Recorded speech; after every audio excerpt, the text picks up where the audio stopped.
ओम शांति। 18 जुलाई 2023। मीठे प्यारे बाबा के आज के मधुर महावाक्य। आज की मुरली के कुछ मुख्य पॉइंट्स। आज बाबा हमें समझाते कि हम बच्चों को बुद्धि से सब कुछ सरेंडर कर ट्रस्टी हो रहना है। बहुत संभाल से श्रीमत प्रमाण हर कार्य करना है। बाबा और वर्षे को याद कर अपार खुशी का अनुभव करना है। बाबा की याद में मग्न रहना है।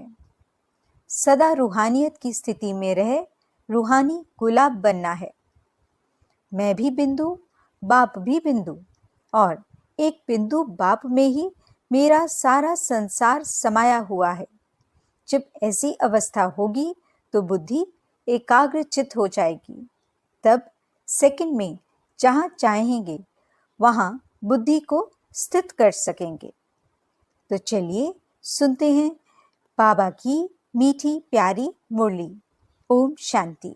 बाबा कहते, मीठे बच्चे, तुम इस रूहानी यूनिवर्सिटी में आए हो बुद्धू से बुद्धिवान बनने। बुद्धिवान अर्थात पवित्र। पवित्र बनने की पढ़ाई तुम अभी पढ़ते हो। प्रश्न, बुद्धिवान बच्चों की मुख्य निशानी सुनाओ। उत्तर, बुद्धिवान बच्चे ज्ञान में सदा रमन करते रहेंगे। उन्हें मौलाई मस्ती चढ़ी हुई होगी। उनकी बुद्धि में सारे सृष्टि चक्र की नॉलेज रहती। नशा रहता कि हमारा बाबा हमारे लिए परम धाम से आया हुआ है। हम उनके साथ परम धाम में रहते थे। हमारा बाबा ज्ञान का सागर है। हम अभी मास्टर ज्ञान सागर बने हैं। हमें वह मुक्ति, जीवन मुक्ति का वर्षा देने आए हैं। गीत, कौन आया मेरे मन के द्वारे। ओम शांति। जीव की आत्मा जानती है कि हमारा परम पिता परमात्मा हमको सम्मुख पढ़ा रहे हैं, वह राजयोग सिखला रहे हैं। तो जैसे कि ये ईश्वरीय यूनिवर्सिटी ठहरी। यूनिवर्सिटी इसको क्यों कहते हैं? ऐसे नहीं, और जो भी सब यूनिवर्सिटीज़ हैं वह यूनिवर्स के लिए हैं, नहीं।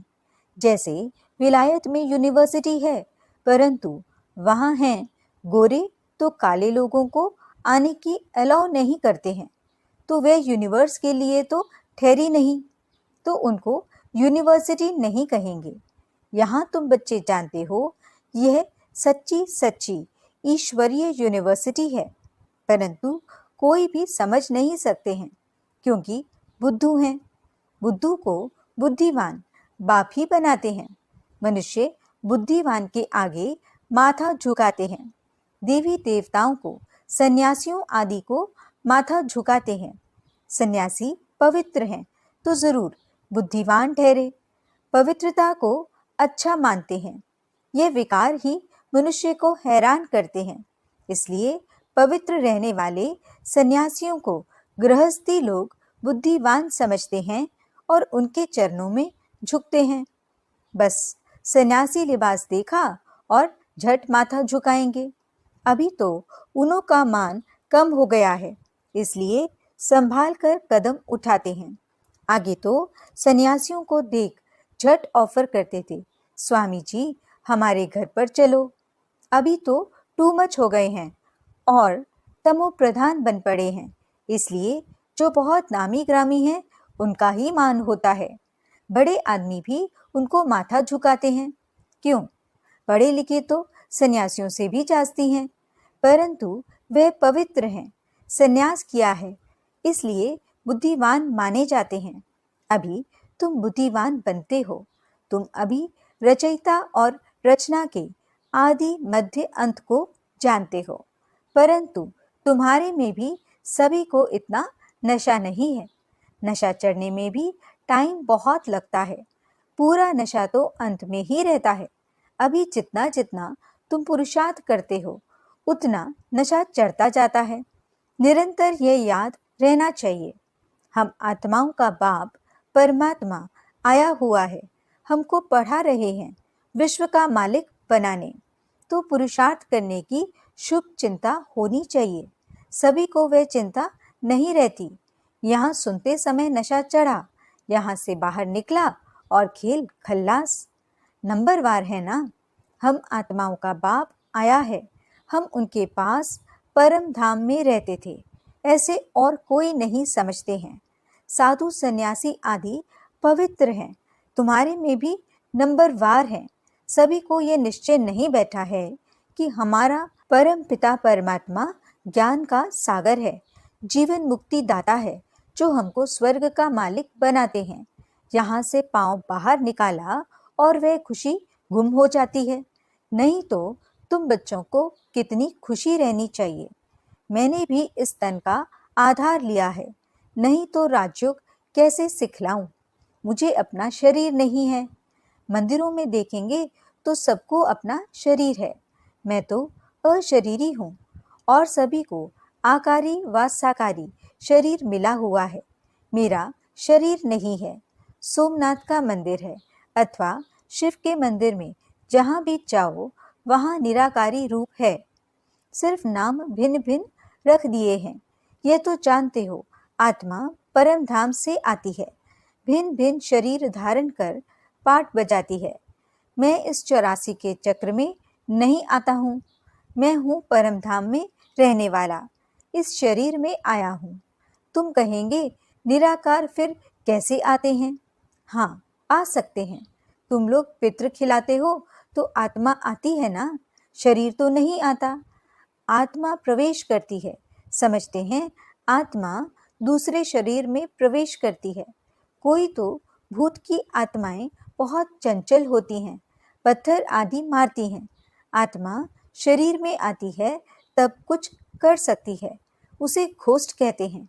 अशुद्ध आत्माएं भी प्रवेश करती हैं। तुम बच्चों को अनुभव है कि कैसे अशुद्ध आत्माएं भटकती हैं जब तक उनको अपना शरीर मिले। शुद्ध आत्माएं भी आती हैं। यह भी ड्रामा में नूंद है। जो कुछ पास हुआ ड्रामा का खेल है। बाप समझाते हैं मैं आकर साधारण बूढ़े तन में प्रवेश करता हूँ। जरूर अनुभवी का शरीर चाहिए ना।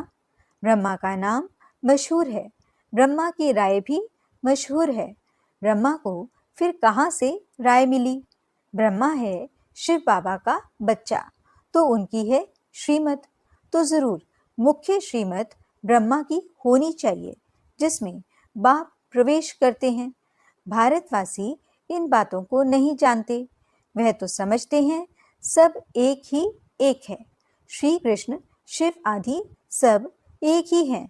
श्री कृष्ण को महात्मा योगेश्वर कहते हैं, परंतु क्यों कहते हैं यह तो समझते नहीं। श्री कृष्ण की आत्मा अभी ईश्वर द्वारा योग सीख योगेश्वर बन रही है। कितना गुप्त राज है। मनुष्य तो कह देते परमात्मा नाम रूप से न्यारा है, उनका शरीर है नहीं। परंतु तुम तो कहते हो सोमनाथ का मंदिर शिव के अवतरण का यादगार है। जरूर कल्प पहले शिव बाबा आया हुआ था और अब आया हुआ है। फिर द्वापर में उनकी भक्ति शुरू होती है। शिवरात्रि मनाते हैं। बाप बैठ समझाते हैं तुम आत्माएं परम धाम से आई हो पाठ बजाने। आत्मा अविनाशी है, इसमें 84 जन्मों का पाठ भरा हुआ है। जैसे बाप पुराने शरीर में आए हैं, वैसे तुम भी पुराने शरीर में हो। बाबा इस पुराने शरीर से लिबरेट कर नया देते हैं। युक्ति बतलाते हैं कि कौड़ी तुल्य से हीरे तुल्य कैसे बनो। गाते भी हैं माशूक एक। बाप कहते हैं मैं परम धाम का रहवासी हूँ, तुम भी परम धाम में रहने वाले हो। मैं पुराने ते पुराने शरीर में आया हूँ। तुम्हारा भी 84 जन्मों के अंत का यह पतित तन है। तुम भी अपने को आत्मा समझो। हमने 84 जन्म भोग पूरे किए हैं। अभी फिर नई दुनिया में हमको नया शरीर मिलेगा, तो कितनी खुशी में रहना चाहिए। नंबरवार हैं, कोई तो बिल्कुल ही डल हेड है। माया ने बिल्कुल ही पत्थर बुद्धि बना दिया है। जैसे गरम तवे पर पानी डालो तो बिल्कुल ही सूख जाएगा, ऐसे तत्ते तवे हैं। अरे, तुम अपने को सिर्फ आत्मा, बाप की संतान समझो। वह भी नहीं समझते। अगर समझते तो आश्चर्यवत भागंती क्यों हो जाते। माया बड़ी जबरदस्त है। कोई गफलत की और माया थप्पड़ मार देगी। अरे, बाबा आया है वर्षा देने, फिर भी तुम भिखारी बनते हो। बड़ा जबरदस्त थप्पड़ लगाती है। बाप तो थप्पड़ नहीं मारेंगे। माया थप्पड़ मार मुंह फेर देती है। ऐसे बहुत माया के थप्पड़ खाते रहते हैं। माया भी कहती है, तुम बाप को याद नहीं करते हो तो मैं मारती हूँ। माया को हुक्म मिला हुआ है, बुद्धिहीन को बुद्धिवान बनाना है, तो क्यों नहीं सर्विस करते हो। क्या अब तक माया के मोचरे खाते रहना है। बहुत मोचरा खाते रहते हैं। कोई को क्रोध का, कोई को मोह का मोचरा। बाप कहते हैं, तुम सब कुछ सरेंडर कर ट्रस्टी हो रहो। विकार भी दान में दिया, फिर काम में क्यों लाते हो।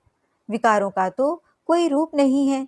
धन के लिए कहेंगे ट्रस्टी हो रहो, भल काम में लगाना, परंतु बहुत संभाल से, बाप की श्रीमत से, पैसे से कोई ऐसा विकर्म नहीं करना, नहीं तो उनका बोझा सारा तुम्हारे सिर पर चढ़ेगा। माया बड़ी तमो प्रधान है। वह भी जानती है ये बाप को ठीक रीति याद नहीं करते हैं, इसलिए मारो इनको घूंसा। माया कहती है, अगर बाप और वर्षे को याद नहीं करेंगे तो मैं थप्पड़ मार दूंगी। बहुत बच्चे लिखते भी हैं, बाबा माया ने थप्पड़ मार दिया।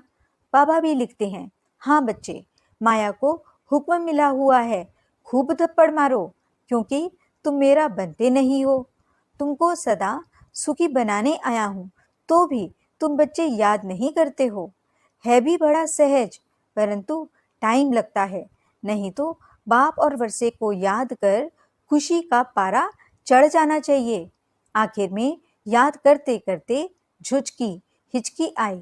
बस हम बाबा के पास चला जाता हूँ, फिर आ जाऊंगा स्वर्ग में, एकदम जैसे मौलाई बन चले जाएंगे। अच्छा, यह तो कोई नहीं जानते हैं, आत्मा आशिक है परम पिता परमात्मा की। सच्चे सच्चे आशिक तुम हो। आधा कल्प तुम आशिकपन माशूक को खूब याद करते हो, परंतु ये जानते नहीं कि आत्मा परमात्मा पर आशिक होती है। वह तो कह देते, आत्मा सो परमात्मा, परमात्मा सो आत्मा।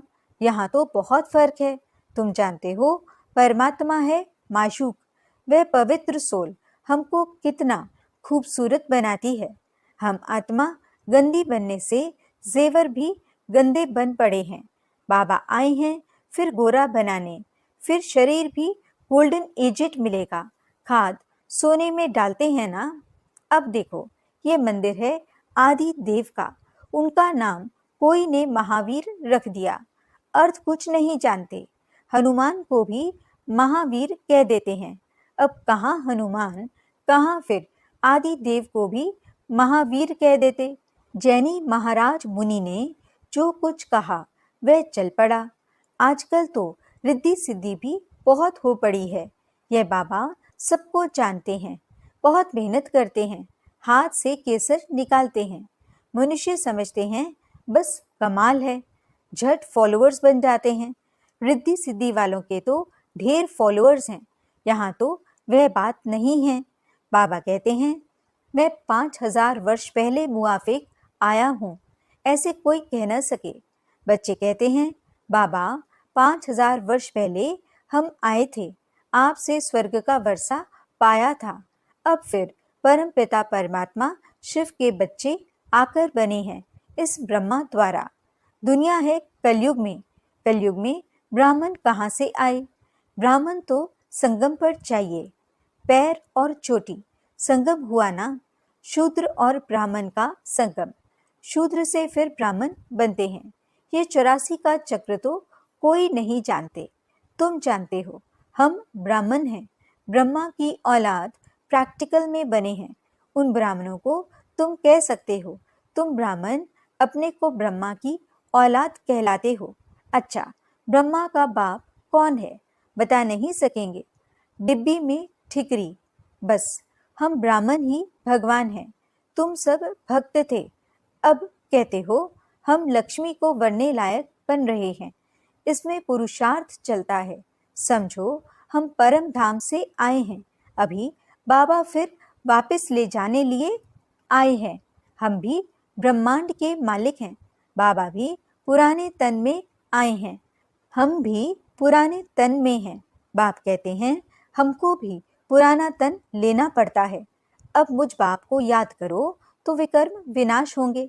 टाइम भी देते हैं, पांडव गवर्नमेंट की सर्विस कम से कम 8 घंटा होनी चाहिए। राजयोग सिखलाना है, शंख ध्वनि करनी है। तुम श्रीमत से भारत को खास और दुनिया को आम स्वर्ग बनाते हो। स्वर्ग में सिर्फ तुम आते हो और धर्म वाले नहीं आते। ब्राह्मण, देवता, क्षत्रिय, वैश्य, शूद्र, इसको विराट स्वरूप कहा जाता है। एक विराट रूप का भी चित्र बनाना चाहिए जो मनुष्यों को सहज समझ में आए। विष्णु को विराट स्वरूप में ले आए हैं, चित्र तो जरूर चाहिए ना। स्कूल में भी चित्र रखते हैं ना, नहीं तो बच्चा क्या जाने हाथी क्या होता है, चित्रों पर दिखाते हैं। तो यह भी 4 युग है, अब कलयुग है, जरूर चक्र फिरेगा। ब्राह्मण तो संगम पर होते हैं, बाकी हैं जिस्मानी ब्राह्मण पंडे, वे ब्रह्मा मुख वंशावली नहीं है। ब्रह्मा मुख वंशावली को तो दादे से वर्षा मिलता है, उन ब्राह्मणों को वर्षा कहाँ मिलता। इन बातों को तो तुम्हारे में भी नंबरवार समझ सकते हैं। अच्छा, मीठे मीठे सिकिलते बच्चों प्रति माता पिता बाप दादा का याद, प्यार और गुड मॉर्निंग। रूहानी बाप की रूहानी बच्चों को नमस्ते। हम रूहानी बच्चों की रूहानी बाप दादा को दिल व जान, सिख व प्रेम से नमस्ते नमस्ते नमस्ते जी। गुड मॉर्निंग बाबा, शुक्रिया बाबा। धारणा के लिए मुख्य सार।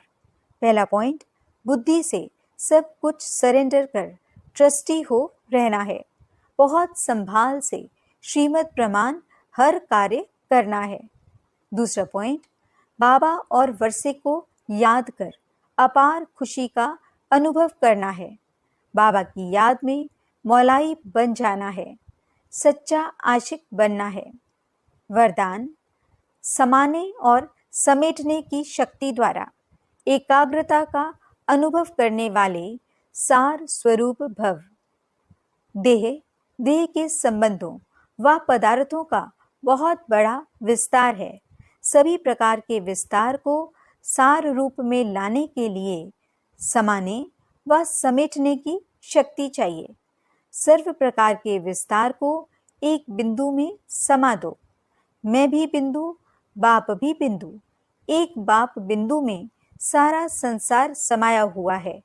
तो बिंदु रूप अर्थात सार स्वरूप बनना माना एकाग्र होना।